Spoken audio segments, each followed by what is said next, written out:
En faisant donc l'arbitrage budgétaire en 2024, je me suis rendu compte de quelque chose de très grave. Le troisième sujet porte sur les UACO, les universités africaines donc, de la communication qui viennent donc de clôturer donc, cette semaine. Un événement qui peut passer inaperçu, mais d'une importance capitale. Nous passons le temps à faire comprendre que la communication est un levier très important et très stratégique, surtout en temps de guerre. C'est à travers la communication que les impérialistes ont toujours détruit l'Afrique.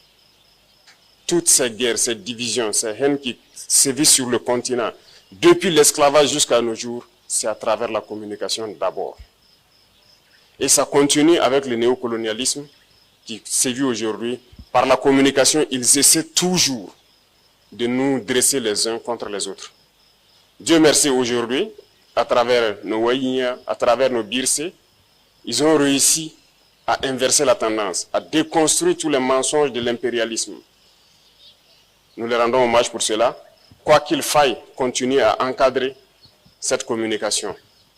C'était nécessaire, parce que, vous voyez, ils mettent beaucoup d'argent dans leur communication. Mais en plus de tout cela, ils nous utilisent nous-mêmes pour financer cette communication contre nous. Vous ne pouvez pas comprendre que la victime elle-même donne l'arme à son bourreau, voilà, pour la tuer. Parce que, en faisant donc l'arbitrage budgétaire en 2024, je me suis rendu compte de quelque chose de très grave. Et ça se passe dans presque tous les pays africains, surtout les pays francophones. Vous imaginez que dans toutes nos institutions, tous nos ministères, il y avait des lignes budgétaires réservées uniquement pour ces médias-là. C'est en faisant l'arbitrage que j'ai découvert que dans chaque ministère, dans chaque institution, il y a une ligne budgétaire dédiée à cela. Donc, un transfert systématique vers des médias comme Jeune Afrique, Le Monde, ainsi de suite, et ils nous envoient leurs journaux. Donc, qu'on le veuille ou pas, qu'on veuille lire ou pas, notre budget était transféré à ces médias-là. Et qu'ils écrivent souvent pour nous détruire. Et ça se passe dans presque tous les pays africains, surtout francophones.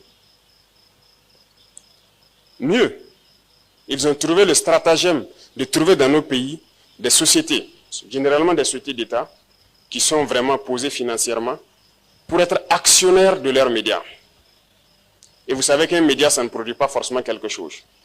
Donc, si vous êtes actionnaire, très souvent, vous êtes amené à injecter de l'argent pour permettre le fonctionnement de la chose, parce que vous n'attendez pas un bénéfice.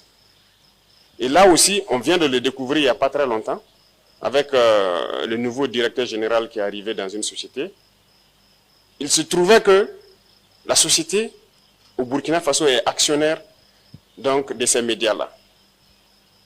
Et au conseil d'administration, donc, il s'était agi de transférer de l'argent, et c'est ce qui se passe d'habitude. Donc il a pris le soin de rendre compte pour comprendre, et nous avons dit d'arrêter ça automatiquement et de sortir de leur capital. Certes, ils ne pourront pas nous rembourser ce qu'ils nous doivent, mais nous n'allons pas continuer chaque année encore à les verser de l'argent. Au Burkina Faso, par exemple, c'est la LONABé qu'ils avaient ciblé. Et c'est la LONABé qui était actionnaire donc, au niveau d'un média comme Jeune Afrique. Donc il va de soi que ces médias-là soient foncièrement contre nous. Ils ne pourront jamais parler bien de nous et nous n'allons pas permettre à ce que nous-mêmes, nous continuons à les alimenter. Et ça se passe dans beaucoup de pays. Et ce serait bien que tous les pays africains se réveillent et que nous arrêtons cela. Ils passent par plusieurs manières, en faisant du chantage à des États, à des chefs d'État, à des opérateurs économiques qui versent de l'argent chaque mois ou chaque année pour qu'ils parlent bien d'eux. Il faut que nous revenions à de meilleurs sentiments, si je peux dire. Il faut que les Africains comprennent que ces gens, ils font tout à travers la communication pour nous détruire.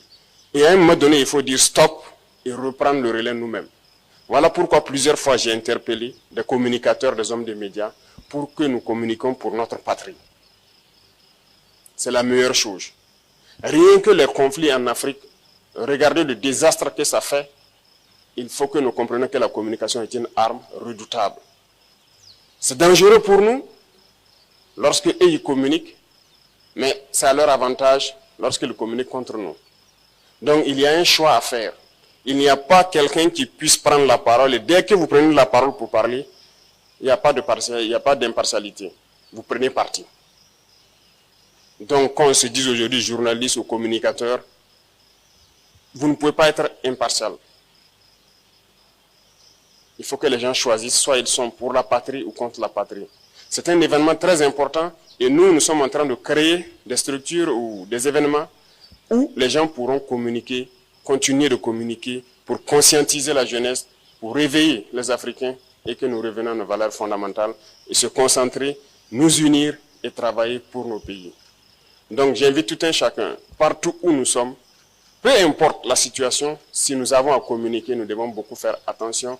Et si nous venons à écouter la communication de certains médias, il faut savoir faire aussi la part des choses, parce que c'est une arme importante. Ils peuvent changer votre manière de voir les choses, ils peuvent vous retourner les uns contre les autres à travers la communication.